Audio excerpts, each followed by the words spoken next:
সুপ্রিয় দর্শক, আসসালামু আলাইকুম। আশা করি সবাই অনেক অনেক ভালো আছেন। আজকে আরেকটি নতুন রেসিপি দেখার জন্য সবাইকে আমন্ত্রণ জানাচ্ছি। আশা করি আমার রেসিপি ভালো লাগবে। বাঁধাকপি পাকোড়া কীভাবে সুস্বাদু করে বাসায় তৈরি করা যায় সেই রেসিপিটি আজকে দেখাবো। আশা করি আমার রেসিপিটি ভালো লাগলে চ্যানেলটিকে সাবস্ক্রাইব করতে পারেন। যারা সাবস্ক্রাইব করেছেন তাদেরকে অসংখ্য ধন্যবাদ। চলুন দেখে না যা কী লাগছে। এখানে নিয়েছি আমি 2 কাপের মতো বাঁধাকপি কুচি কুচি করে কেটে ধুয়ে পানিটা ঝরিয়ে নিয়েছি। এখন আমি এখানে দিয়ে দেবো হাফ চামচের মতো লবণটা দিয়ে আমি ভালো করে মেখে নিব। ভালো করে মেখে নিচ্ছে। দেখুন আস্তে আস্তে করে ভালো করে লবণগুলো মেখে দিতে হবে। ঢাকনা দিয়ে ঢেকে আমি ফিরে আসছি 10 মিনিট পর। ফিরে আসলাম 10 মিনিট পরে। এখন আমি এখানে দিয়ে দেব হাফ কাপের মতো ময়দা,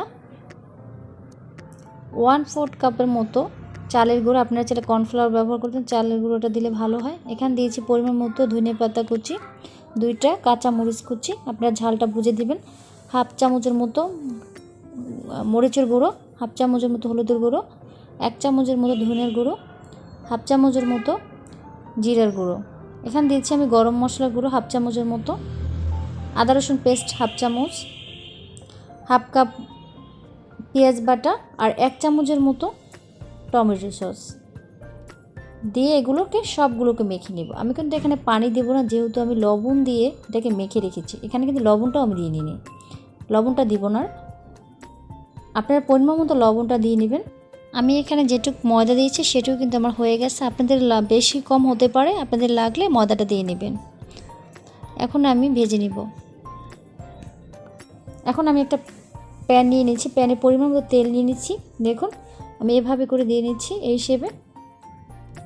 আপনারা চাইলে অন্যরকম দিতে পারেন, এবারে থাপড় দিলে একটু ভালো হয়, ক্রিসপি হয়। আসলে বাসায় তৈরি না করলে বুঝতেই পারবো না যে এত মজা হয়েছে। এখন সবগুলোকে উল্টিয়ে দিচ্ছি আমি। একটু হালকা লালচে বর্ণ হওয়ার পর আমি উল্টিয়ে দিচ্ছি। সবগুলোকে উল্টিয়ে আমি উঠিয়ে নিচ্ছি। দেখুন ভাজা কিন্তু হয়ে গেছে। সবগুলোকে উঠিয়ে নিচ্ছি। সবগুলোকে উঠিয়ে আমি পরিবেশন করে নিচ্ছি। দেখুন পরিবেশন করে নিচ্ছি। আশা করি আমার রেসিপিটি ভালো লেগেছে। আজকে এই পর্যন্ত। আল্লাহ হাফেজ। সবাই সুস্থ থাকবেন, আমার জন্য দোয়া করুন। আসসালামু আলাইকুম।